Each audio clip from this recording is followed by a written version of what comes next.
Eu estou aqui na Prefeitura de São Francisco, no Departamento de Meio Ambiente, para entender um pouco o papel do poder público quando a gente pensa em mares limpos e quando a gente pensa em cidades limpas. Afinal de contas, o nosso lixo começa onde ele é gerado. E ele não é gerado no mar, ele é gerado nas cidades, ele é gerado no campo, mas ele é gerado onde as pessoas estão. I think the most important thing is that we have a centralized system for picking up waste and recycled materials. And we have what we call pay as you throw, which means if you have a material that you want to get rid of, you have to pay for it or you don't get rid of it. And the more you have, the more you pay. So people are not able to just sort of throw out what they want, which is the way it is in many places where they pay for their services through taxes. If they know they're spending money on it, you can affect their behavior. This is a very important thing, and it's hard to do in many cities where things like water and power and waste services are all kind of wrapped up in one place. And because we had that separation, we've had a separate chunk of money that was going for the garbage services at the time. We call it trash because garbage is what you put everything together. Trash is the stuff that really is not usable. Everything else is either recyclable or compostable. And because we had a separate stream of funding, we could take that funding and pick it apart and sort of decide, let's put more money into this area or this area. Basically, we worked with the local garbage company. Actually, it's called Recology. In San Francisco, we have 3 bins for a house. A blue bin for recycling, bottles, cans, and paper. A green bin for things we can compost, like vegetable peelings, coffee grounds, eggshells, even chicken bones. And then we have a black bin, a smaller bin for things that you cannot recycle or compost. But very little goes in this last bin because so many things we can take for recycling and so many things we can take for composting. So San Francisco is really on the way to zero waste. And we are Recology, we're the city's recycling company, and we come once a week to a house. And maybe we come on Monday or Tuesday, whichever day is your day, and we empty all 3 bins. We take all the material and we take it away and we recycle most of it and we compost most of it. We're really into composting. It costs about $40 American a month. And it is a tariff, it's a price set by the city. So the city's the boss and the city regulates the program. And so they look at all of our expenses and all of our revenues here at Recology, and they then determine what is a fair price for the residents. And we're doing a lot of recycling, so when we recycle the glass and we recycle the metal and we recycle the paper, we are able to sell it to places that make new paper and new metal and new glass. And then so some money comes back to the city, comes back to the system, which helps pay for the whole program. And so by doing more recycling, we're able to bring more money back to the city, and this cost of $40 is very reasonable.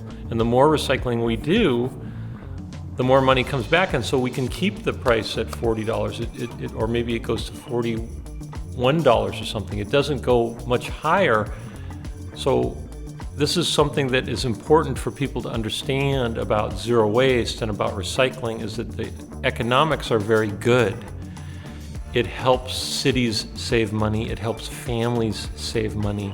If you bring your own jars and your own bags to the grocery store, then you're only paying for the food that you buy. If you go to the farmer's market and you buy loose fruits and vegetables, there is no packaging. You're only paying for the apples and the lettuces and the bananas, and you can even bring your own container to get eggs and other fruits and vegetables. And so there is no packaging, so there's less cost in the overall experience, and so there's less cost at the end of the day for the family and less cost for the individual.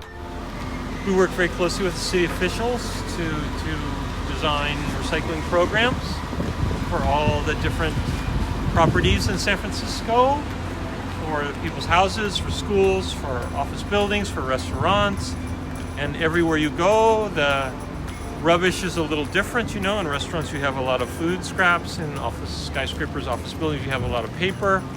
So we have many different programs for different land uses, and they're all designed to maximize recycling. So the city made a goal, and it's working. We're getting closer and closer to zero waste all the time.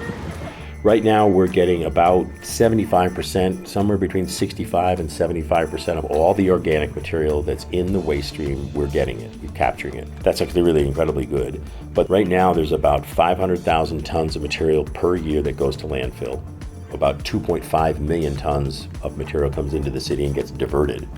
Of that 500,000 tons going to landfill, anywhere between 1 and 200,000 tons, or 20 to 40% of it, is organics. So we still have a chunk to get. And that's hard because it's the stuff that's not being sorted out well. Today in San Francisco, we recycle 600 American tons per day in the blue recycling bin. 600. In the green composting bin, it's 700 tons per day in the green composting bin. That turns into about 100,000 yards of compost a year. We've just passed our second million tons. We've done 2 million tons of yard waste and food waste in the last 15 years. This is the only place I know of in North America where composting has surpassed recycling. That's amazing. In 1996 and before, in 1995 and 94 and 93, and for all the years before, there was no composting program. It did not exist. So in 20 years, we have reinvented the way San Francisco handles its rubbish. We've become a city of composting.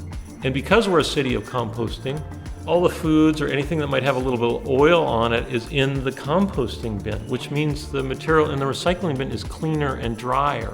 And so even in a down economy, San Francisco is able to sell its bales of recycling because they're a higher quality, and the people who buy recycling want San Francisco recycling. So you see, this is how things can spiral up.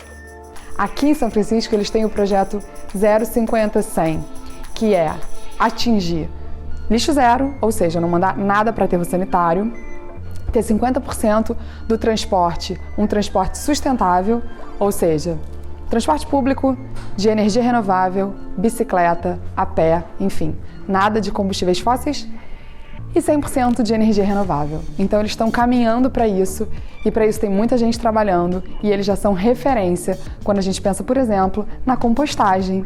A gente no Brasil tem mais ou menos 1% de compostagem de orgânicos. Aqui eles estão próximos de 70%. Então a gente tem muito que aprender. A parte boa é que a tecnologia já está toda aí, já tem cidades fazendo, uma cidade grande, bem cidade, nos Estados Unidos, que consome, mas eles são a referência quando a gente olha para o que está sendo pensado, o que está sendo desenvolvido e como o poder público, empresas e cidadãos podem trabalhar juntos. Afinal de contas, não tem outro planeta, a gente só tem esse, e é aqui que a gente quer viver, né? Pelo menos eu estou muito afim.